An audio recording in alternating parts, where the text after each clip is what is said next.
Right, हम लोगों ने डायबिटीज की स्टार्टिंग की है। हम लोगों ने टाइप 1 टाइप 2 डायबिटीज मिलाइटिस देख लिया था। हम लोगों ने ये भी देख लिया था क्या ब्लड शुगर लेवल होगा। आगे चल के इन्वेस्टिगेशंस देखेंगे, लेकिन क्योंकि यहाँ पे इंसुलिन से कोई लेना देना नहीं है, तो मेन जो आपकी अप्रोच होगी वो डायग्नोसिस में क्या होगी, ब्लड ग्लूकोज के लेवल देखने की। ठीक है, तो हम लोगों ने देख लिया था फास्टिंग हो सकता है, पोस्ट प्रैंडियल हो सकता है, रैंडम ब्लड शुगर हो सकता है। आगे चल के फिर देखेंगे, इनकी वैल्यूज भी हम लोगों ने देख ली है। यहाँ पे हम लोगों ने समराइज किया था कितना फास्टिंग हो, कितना पोस्ट प्रैंडियल हो, कितना रैंडम ब्लड शुगर हो, अगर हम डायग्नोसिस डायबिटीज की बना रहे हैं। आइए आज बात करते हैं हम लोग रिस्क फैक्टर्स, इसके बाद हम लोग देखेंगे क्लिनिकल फीचर्स।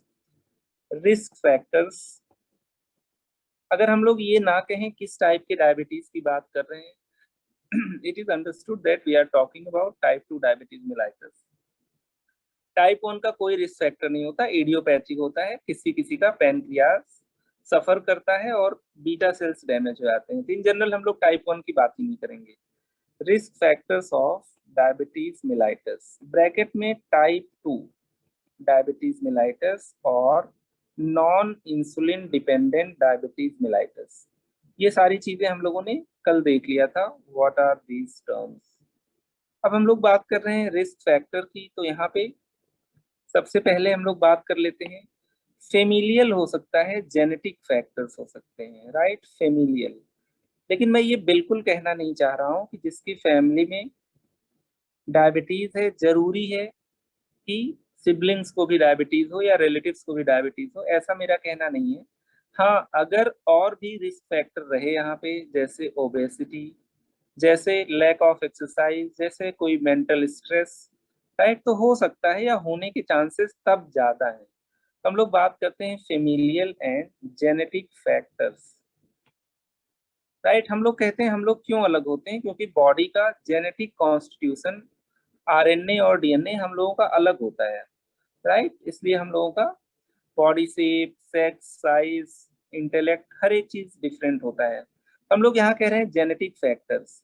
राइट, अगर मैं कह रहा हूँ किसी के पेरेंट्स डायबिटिक हैं, पेरेंट्स डायबिटिक, राइट, तो इनके चिल्ड्रन में भी डायबिटिक होने के चांसेस ज्यादा हैं, more chances of developing diabetes mellitus, right, but not necessarily.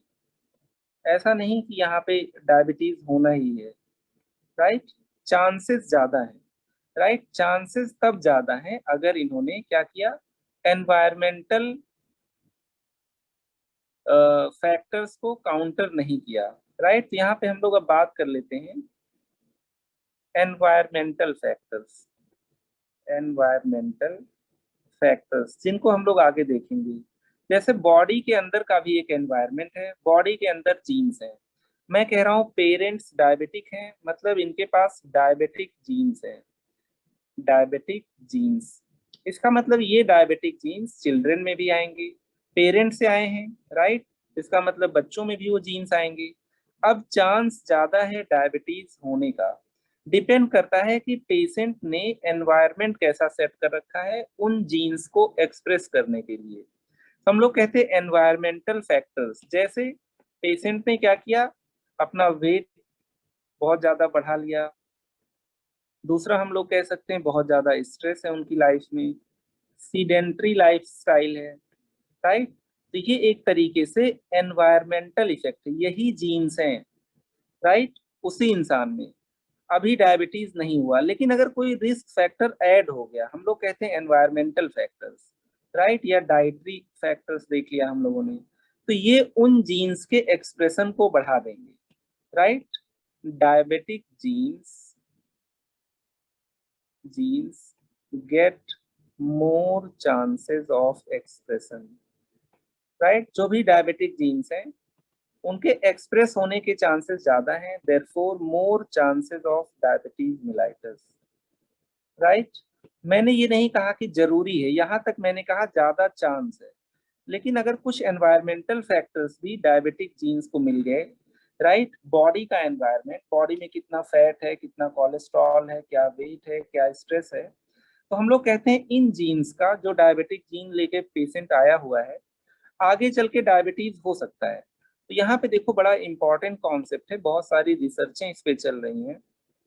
हम लोग कहते हैं किसी पेशेंट में डायबिटिक जीन्स है, डायबिटिक जीन्स, राइट। जरूरी नहीं है कि डायबिटीज हो, अगर यहाँ पे एनवायरमेंटल फैक्टर्स मिल गए, एनवायरमेंटल फैक्टर्स, राइट, तब जाके डायबिटीज होने के चांसेस ज्यादा हैं। एनवायरमेंटल फैक्टर्स में ज्यादा नहीं लिख रहे हैं, जैसे ओबेसिटी, राइट। तो यहाँ पे देख रहे हो जीन्स वही हैं, लेकिन डायबिटीज होगा कि नहीं ये डिसाइड कौन करेगा, एनवायरमेंटल फैक्टर्स डिसाइड करेंगे, राइट। इसी को हम लोग कहते हैं, यहाँ जीन्स की बात हो रही जेनेटिक, यहाँ एनवायरमेंटल फैक्टर्स की बात कर हो रही, मतलब उन जीन्स को क्या माहौल मिला एक्सप्रेस होने का, राइट। तो हम लोग इसी को कह देते हैं नोन एज इपीजेनेटिक्स। याद रखना आजकल इस पे बहुत काम चल रहा है।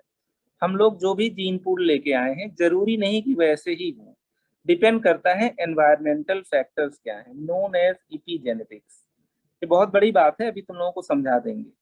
जैसे मान लो एक लेमन एग्जांपल ले लेते हैं, जैसे मान लीजिए दो ट्विन्स हैं, राइट। किसी एक मदर को दो ट्विन हुए, दोनों आइडेंटिकल ट्विन है, मदर तो जाहिर सी बात है ट्विन है, एक ही होंगी, फादर भी शायद एक ही हो, I am not sure about it.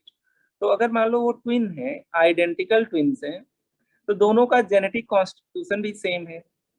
एक को अच्छे कॉलेज स्कूल में भेज दो, राइट, एक को क्रिमिनल के घर भेज दो, तो एक क्रिमिनल हो जाएगा, एक पढ़ा लिखा डिसिप्लिन्ड हो जाएगा।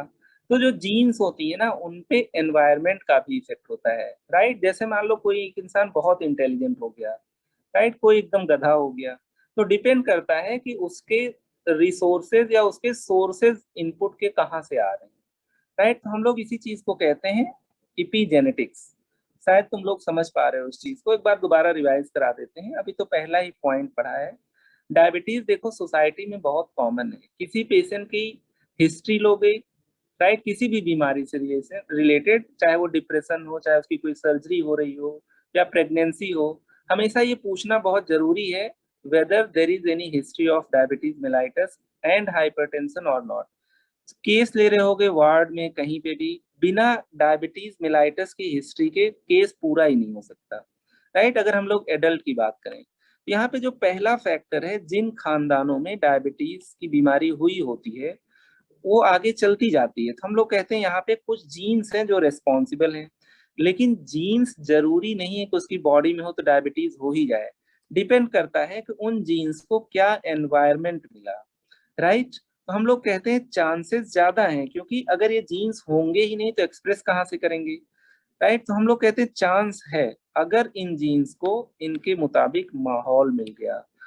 एनवायरनमेंट में क्या है, वेट ज्यादा मिल गया, स्ट्रेस ज्यादा है, सीडेंट्री लाइफस्टाइल है, डाइट खराब है इनकी, राइट, कभी एक्सरसाइज नहीं करते, तो इन जीन्स का एक्सप्रेशन इस पे डिपेंड करेगा कि इंसान कर क्या रहा है, राइट। इसी चीज को हम लोग क्या कह देते हैं, इपीजेनेटिक्स, राइट। तो इस वजह से अगर किसी के घर में या कुछ डायबिटीज की हिस्ट्री हो तो कोई इसमें स्ट्रेस लेने वाली बात नहीं है, राइट। डिपेंड करता है कि कितना आप लाइफ में बैलेंस्ड लाइफ जी रहे हो, राइट, कितना फिटनेस, कितना फिजिकल एंड मेंटल हेल्थ पे ध्यान दे रहे हो, कितना योगा एक्सरसाइज जिम्नास्ट, कितना मेडिटेशन कर रहे हो, राइट। चलिए, तो हम लोगों ने बड़ा इंपॉर्टेंट पॉइंट देखा है, और जो ये रिस्क फैक्टर्स हैं इनकी भी बात कर लेते हैं, राइट, जिन्होंने इपीजेनेटिक्स को क्या कहते हैं, इपीजेनेटिक्स में जिनका रोल है। तो यहाँ पे एक डायग्राम लेते हैं, फिर उन्हीं सारे फैक्टर्स को फिर से देखते हैं। यहाँ पे ये वाला डायग्राम देखिए, डायबिटीज के रिस्क फैक्टर्स, राइट। यहाँ पे अगर मैं कहूँ एंड प्रिवेंशन भी है, तो थोड़ा सा यहाँ पे दो चीजों को इन लोगों ने दे दिया है, राइट। ये वाला पार्ट प्रिवेंशन के लिए है, ये दोनों रिस्क फैक्टर्स में एक तो फैमिली हिस्ट्री है, राइट, हम लोगों ने कह दिया जेनेटिक फैक्टर, लेकिन जरूरी नहीं कि जेनेटिक फैक्टर हो तो हो, इसके साथ क्या हो, ओबेसिटी हो, इसके साथ पुअर डाइट हो, बहुत जंक लेते हो, प्रेगनेंसी में हो गया हो जेस्टेशनल डायबिटीज मेलाइटस है, यहाँ पे देखो कंप्यूटर पे काम कर रहे हैं, फिजिकल इनएक्टिविटी हो। तो जेनेटिक फैक्टर होते हुए अगर उनकी क्या एक्टिविटीज भी ठीक नहीं है, राइट, तो एक ऐसा एनवायरनमेंट बनेगा बॉडी के अंदर, उन जीन्स का एक्सप्रेशन नहीं होना होगा तो भी हो जाएगा। अब यहाँ पे इसका रिवर्स सोचो, मैं ये नहीं कह रहा हूँ कि जिसके घर में डायबिटीज नहीं होगा उसमें डायबिटीज हो ही नहीं सकता। उनमें जो थोड़ी बहुत जीन्स हैं, अगर एनवायरमेंटल फैक्टर वही मोटापा एंड ऑल दीज थिंग्स ज्यादा गड़बड़ मिला तो थोड़ी जीन्स भी एक्सप्रेस कर जाएंगी, लेकिन सही बात है चांसेस कम है। और आइए कुछ डायग्राम देख लेते हैं, फिर एक एक फैक्टर को लेके आगे चलते हैं।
Welcome back. कितनी देर से मैं गायब था बताइए। माइक ऑन कर दे रहे हैं, एक सेकेंड।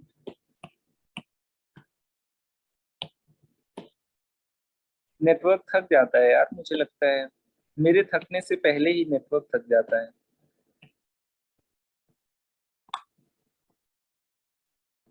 3 to 4 minutes, okay. कहाँ पे थे हम लोग वैसे?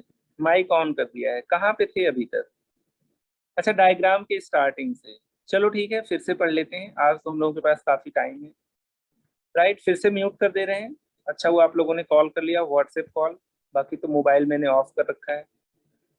जिंदा नहीं रह पाता हूँ, कुछ लोग बहुत परेशान आत्मा, उनको कहना ज्यादा ठीक होगा।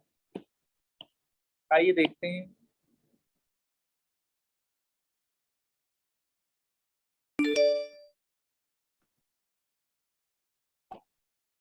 राइट, तो हम लोग यहाँ डायग्राम से स्टार्ट कर रहे थे।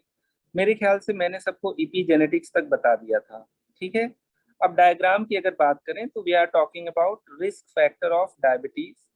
यहाँ पे फैमिली हिस्ट्री। अब फैमिली हिस्ट्री केवल है तो जरूरी नहीं कि डायबिटीज हो, हिस्ट्री है उसके बाद कुछ न कुछ और पेशेंट में फैक्टर्स हों, जैसे ओबेसिटी हो गया, पुअर डाइट हो गया, जेस्टेशनल डायबिटीज मतलब प्रेगनेंसी के टाइम पे पहली बार अगर डायबिटीज किसी को पता चले। इसके अलावा यहाँ देखो खाना खा के लेट गए हैं, फिजिकल इनएक्टिविटी। प्रिवेंशन में regular exercise and eating healthy, इस पे तो बाद में हम लोग आएंगे। यहाँ पे दूसरे डायग्राम की तरफ अगर हम लोग आ गए हैं तो यहाँ पे मैं बता रहा हूँ लैक ऑफ एक्सरसाइज, सही बात है, अनहेल्दी ईटिंग, पॉपकॉर्न आप लोग अप्रिसिएट कर पा रहे हो, फैमिली हिस्ट्री, ओवरवेट।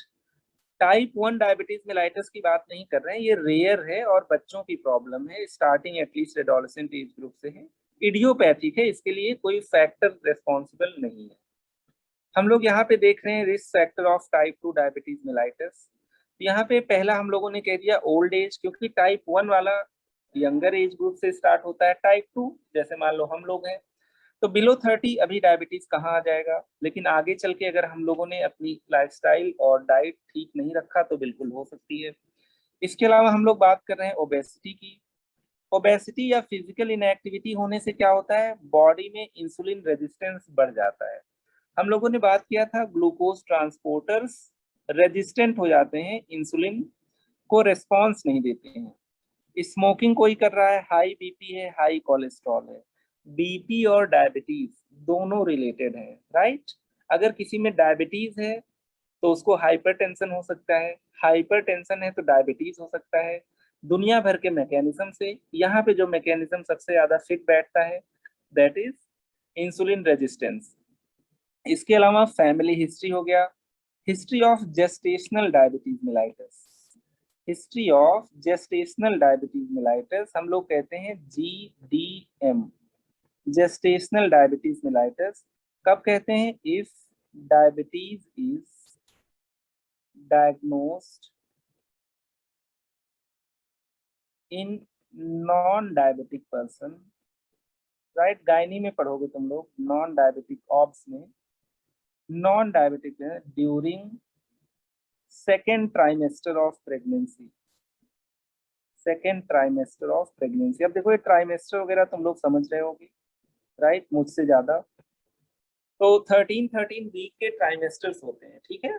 तो अगर किसी को पहले से डायबिटीज ना हो, प्रेगनेंसी के समय उसको पहली बार डायबिटीज पकड़ में आया हो, पहली बार उसका क्या हो, ब्लड शुगर आपका इंक्रीज मिला हो, जैसे हम लोग वहां पे देख रहे थे, तो हम लोग कहते हैं जेस्टेशनल डायबिटीज मेलाइटस। तो ऐसा नहीं कि प्रेगनेंसी की वजह से जेस्टेशनल डायबिटीज मेलाइटस हो गया। हम लोग ये मानते हैं, एक्चुअल में माना ये जाता है कि मान लो मुझे डायबिटीज होना है, मैं तो खैर मेल हूँ, मान लो किसी लेडी को डायबिटीज होने वाला है 40 साल पे, उसको मान लो जेनेटिक फैक्टर्स और परेशान आत्मा है, 40 साल पे होगा। लेकिन अगर वो अनफॉर्चुनेटली बीच में प्रेग्नेंट हो गई, तो वही जो 40 साल पे होने वाला था, हो सकता है प्रेगनेंसी के समय पहली बार मैनिफेस्ट हो जाए, राइट। तो हम लोग कहते हैं जेस्टेशनल डायबिटीज मेलाइटस, इत्तेफाक से जिसको डायबिटीज होने के चांसेस रहते हैं उनमें प्रेगनेंसी के समय हो जाते हैं। कभी कभी प्रेगनेंसी टर्मिनेट होने के बाद, डिलीवरी होने के बाद चीजें नॉर्मलाइज हो जाती हैं, कभी कभी ये डायबिटीज मेलाइटस टाइप 2 के फॉर्म में कंटिन्यू हो जाता है। तो gestational diabetes mellitus obs and gyne का टॉपिक है, राइट। तुम लोग इसको वहां से पढ़ोगे भी और जानोगे भी। कुल मिला के डायबिटीज कहीं पे है, कहीं किसी भी टाइप का है, ट्रीटमेंट उसका मोर और लेस सेम ही रहेगा। रेस या इथनिसिटी, राइट, अक्सर व्हाइट्स में ये डिजीज ज्यादा होती है। तो हम लोगों ने बात किया है अभी तक रिस्क फैक्टर्स के, राइट। इतने सारे रिस्क फैक्टर हैं, मुझे लगता है इसको अलग से लिखाने की जरूरत नहीं है, ठीक है। अब यहाँ पे हम लोग बात कर लेते हैं क्लिनिकल फीचर्स की। Clinical features, right, we will talk about sign and symptoms. अब देखो डायबिटीज देख रहे हैं, हो सकता है इसी से मिलते जुलते साइन एंड सिम्टम्स और भी जगह हो, तब तक हम लोग डायबिटीज से किसी को रिलेट नहीं करेंगे केवल सिम्टम से, जब तक हम जान नहीं जाएंगे उसका ब्लड शुगर ज्यादा तो नहीं है, ठीक है। डायबिटीज बॉडी के किसी भी पार्ट को अफेक्ट कर सकता है, तो जो डायबिटीज के सिम्टम होंगे बहुत वेग से हो सकते हैं।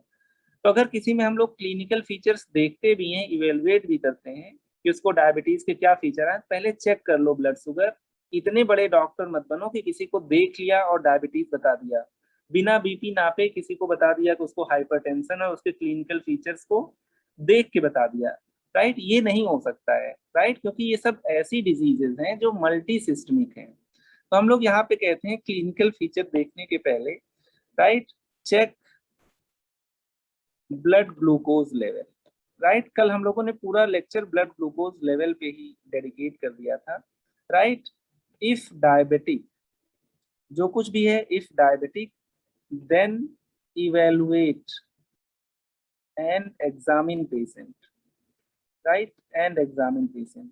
इफ डायबिटिक, तब हम लोग डायबिटिक कहेंगे जब हम लोगों ने कल बात किया था fasting blood sugar greater than 125, post prandial greater than 200 और random blood sugar again greater than 200 milligram पर डेसीलीटर।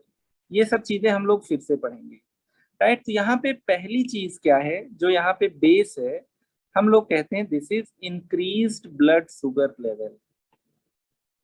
देखो क्लिनिकली आप लोग किसी में ये नहीं बता सकते हो बेटा कि कितना ब्लड शुगर लेवल है, कितने भी बड़े डॉक्टर हो क्लिनिकली देख के किसी को नहीं बता सकते कितना बीपी है। हम लोग छोटी मोटी डिजीज नहीं पढ़ रहे हैं, दुनिया का सबसे बड़ा पैंडेमिक पढ़ रहे हैं जो कि डायबिटीज है। तो क्लिनिकल फीचर्स यहाँ पे हम लोग कहते हैं अगर किसी में ब्लड ग्लूकोज लेवल ज्यादा है, मतलब अगर कोई डायबिटिक है तो उसमें क्या क्या क्लिनिकल फीचर्स हो सकते हैं। हमें पता चल गया है इंसान डायबिटिक है तो उसको और ज्यादा हम लोग उस एंगल से इवेलुएट करेंगे कि ये पर्टिकुलर फीचर्स हैं कि नहीं है। राइट, यहाँ पे इंक्रीज ब्लड शुगर लेवल ये आपका एक तरीके से बेस है। इंक्रीज ब्लड शुगर लेवल मतलब इसका मतलब क्या है, पेशेंट डायबिटीज मेलाइटिस से सफर कर रहा है।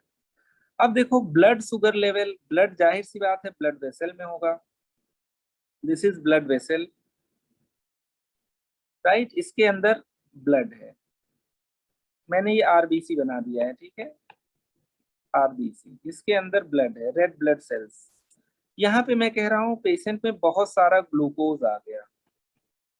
ब्लड ग्लूकोज लेवल हाई होने का क्या मतलब है कि यहाँ पे ग्लूकोज बहुत ज्यादा हो गया। These are glucose molecules. Right, अब देखो यहाँ पे प्रॉब्लम क्या है। जैसे मान लो अगर मैं तुमसे कहूँ कि कोई चीज बहुत ज्यादा हो उसको रोकना बहुत मुश्किल है। मान लो मैं तुम्हारे ऊपर 2 पत्थर फेंकूं, हो सकता है तुम दोनों रोक लो, शायद 2 हाथ हैं। हो सकता है मैं 20 पत्थर फेंकूं तो उसमें से 2-4 तुम ना रोक पाओ, 2-4 तुम्हें लग जाए। इसी तरीके से अगर ब्लड शुगर बहुत हाई है, जाहिर सी बात है ये ब्लड आपका कहाँ पे जाएगा, किडनी के पास जाएगा। तो अगर बहुत हाई ब्लड शुगर होगा तो किडनी से कुछ ना कुछ शुगर फिल्टर आउट हो जाएगा। मैं कह रहा हूँ ब्लड में शुगर नहीं है, किडनी नहीं फिल्टर कर सकती। मैं कहता हूँ एक लेवल से कम है, अभी भी किडनी की इतनी रिस्पॉन्सिबिलिटी है कि जो कुछ फिल्टर हुआ है वो एब्जॉर्ब कर ले या फिल्टर ना होने दे। मैंने कह दिया बहुत ज्यादा शुगर है तो अब किडनी से भी शुगर निकलने लगेगा। किडनी से शुगर निकलने का मतलब अब यूरिन में शुगर निकलने लगेगा। राइट, और ये जो शुगर मॉलिक्यूल्स हैं ये ऑस्मोटिकली एक्टिव सब्सटेंस होते हैं। शुगर मॉलिक्यूल्स वाटर को पकड़े रहते हैं, दीज आर वाटर मॉलिक्यूल्स।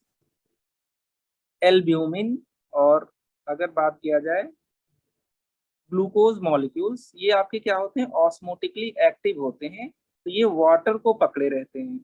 ठीक है, लेकिन यहाँ पे मैं कह रहा हूँ हाई ब्लड ग्लूकोज वाला ब्लड कहाँ पे गया, कभी ना कभी तो किडनी के पास जाएगा, नहीं तो ब्लड फिल्टर कैसे होगा।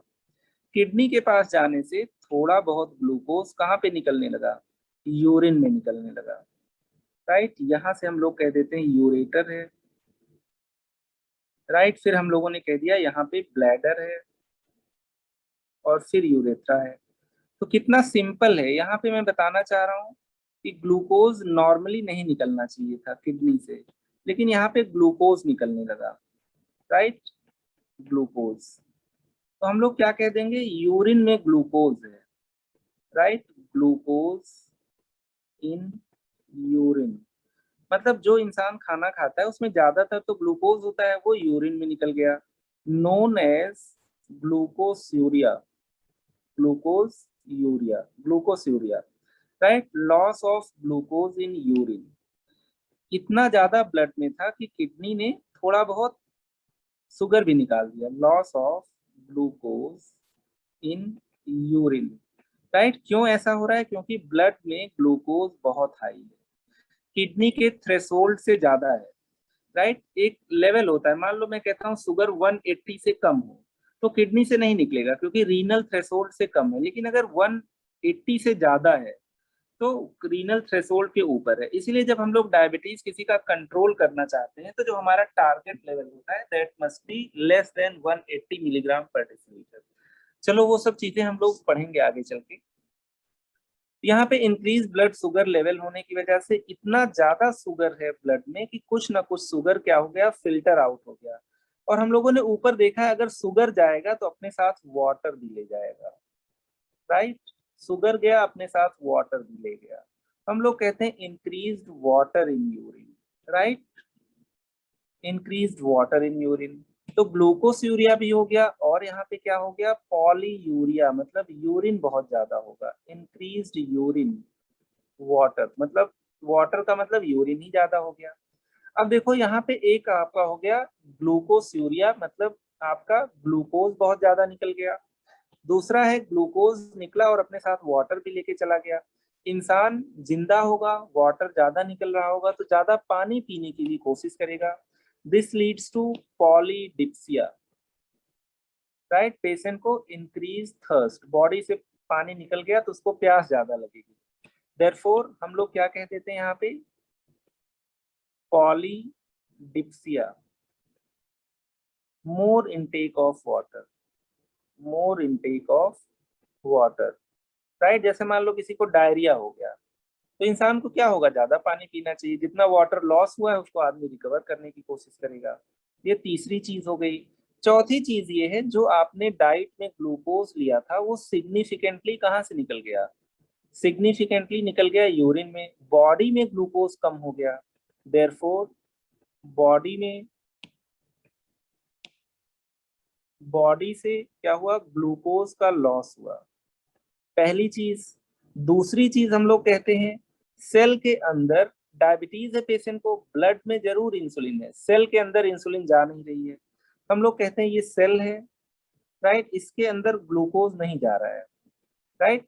अब मैं ये नहीं कह रहा हूँ कि डायबिटीज में ब्लड ग्लूकोज कम हो गया, ग्लूकोज यूरिन से भी निकल गया, राइट। और दूसरी चीज है ग्लूकोज जो था भी वो भी सेल के अंदर नहीं जा पाया, राइट। क्यों नहीं जा पाया, क्योंकि इंसुलिन रेजिस्टेंस है, क्योंकि यहाँ पे रिसेप्टर ने कहना माना नहीं, हम लोग कह रहे हैं इंसुलिन रेजिस्टेंस है, राइट। तो इसका मतलब ग्लूकोज लॉस होने के बाद भी जो बचा हुआ ग्लूकोज है वो ब्लड में रह गया, सेल के अंदर नहीं गया, सेल बेचारे भूखे रह गए, राइट। हम लोग कहते हैं नो ग्लूकोज इन सेल। तो आपकी बॉडी कैसे रिएक्ट करेगी, बॉडी को लगेगा, सेल को लगेगा कि क्या है, ग्लूकोज है ही नहीं, हंगर सेंटर एक्टिवेट हो जाएगा, activation of hunger centre. Hypothalamus होता है बॉडी में, वहां पे हंगर सेंटर होता है, राइट, भूख का सेंटर होता है, हंगर सेंटर।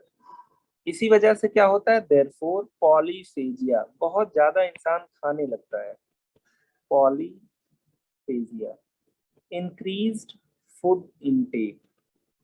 शायद तुम लोग हर एक चीज यहाँ पे समझ पा रहे हो। फोर्थ, फिर से इसको देखते हैं। हम लोग पैथोफिजियोलॉजी की भी बात यही कर रहे हैं, क्लिनिकल फीचर भी यहीं से हम लोग ओरिजिनेट कराएंगे। We are talking about diabetes, it literally means increase sugar level, तभी इसको हम लोग कहते हैं शुगर की बीमारी हो गई है। हम लोग कहते हैं यहाँ पे डायबिटीज में शुगर क्या होगा, ज्यादा हो जाएगा, कहाँ पे, ब्लड में।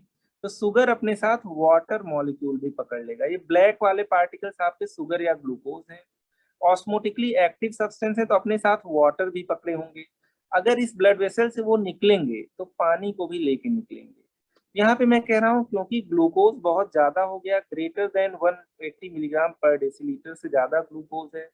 अब ये फिल्टर आउट होने लगेगा किडनी से, किडनी की बस की बात नहीं कि सारा का सारा ग्लूकोज रोक ले। अगर ग्लूकोज बाहर निकलेगा तो उसके साथ वाटर भी बाहर निकलेगा, तो हम लोग क्या कह रहे हैं, ग्लूकोस्यूरिया। इसकी वजह से यूरिन में पानी ज्यादा निकल गया, वाटर लॉस हुआ, पॉलीयूरिया। इसकी वजह से पेशेंट को क्या हुआ, ज्यादा प्यास लगी, ज्यादा पानी पीने लगा इंसान, पॉलीडिप्सिया। ग्लूकोज ज्यादा निकल गया था और जो था भी वो भी सेल के पास नहीं जा रहा है क्योंकि इंसुलिन रेजिस्टेंस है, सेल के बाहर ही रह गया। हम लोग कह देते हैं नो ग्लूकोज इन सेल्स। इसकी वजह से बॉडी को लगता है ग्लूकोज और चाहिए, और खाना खाओ, पॉलीफेजिया। मेरे ख्याल से सब कुछ तुम लोग रिलेट कर पा रहे हो। यहाँ पे अगर डायबिटीज का हम लोग ट्रायड की बात करें, triad of diabetes mellitus, we have three things, polyphagia, polyuria and polydipsia. बिल्कुल सही बताया था आप लोगों ने, तीन यहाँ पे आपके क्या हो गए इस तरीके से, वी हैव थ्री थिंग्स। सबसे पहले हम लोग क्या कहेंगे, पॉलीयूरिया, फिर हम लोग कह देते हैं पॉलीडिप्सिया, फिर हम लोग कह देते हैं तीसरा पॉलीफेजिया। तुम लोगों ने ये सब चीजें पढ़ा होगा, राइट। तो डायबिटीज के इनिशियल तीन चीज, अगर हम लोग क्लिनिकल फीचर्स की बात करें, राइट, अगर किसी का शुगर लेवल ज्यादा आ रहा है और ये सारे क्लिनिकल फीचर्स प्रेजेंट हैं, इसका मतलब डायबिटीज की वजह से आ रहा है। मान लो चलो किसी का डायबिटीज अभी हम लोगों ने नहीं किया है टेस्ट, तो भी अगर ये 3 फीचर्स मिल रहे हैं तो हम लोगों को वहां पे रैंडम ब्लड शुगर कराना है। लेकिन जब तक शुगर ज्यादा ना आ जाए तब तक ये नहीं कह सकते कि ये क्लिनिकल फीचर्स डायबिटीज के हैं। तो हम लोग बात कर रहे हैं पॉलीयूरिया, मतलब increased urine greater than 3 litre per day. Polyphagia उसी प्रोपोर्शन में इंक्रीज्ड वाटर इनटेक, 2 लीटर से ज्यादा एक्चुअल में। इंक्रीज्ड थर्स्ट, दिन भर भूखे रहते हैं। पॉलीडिक्सिया सॉरी पॉलीफेजिया मतलब इंक्रीज्ड फूड इनटेक, राइट। तो ये आपके एक तरीके से ट्रायड होते हैं डायबिटीज के, ट्रायड ऑफ डायबिटीज मेलाइटस। कहानी यहीं से शुरू हुई होती है, लेकिन कहानी यहाँ खत्म नहीं हो रही है, बहुत कुछ अभी यहाँ पे पढ़ना बाकी है। तुम लोग चैट सेक्शन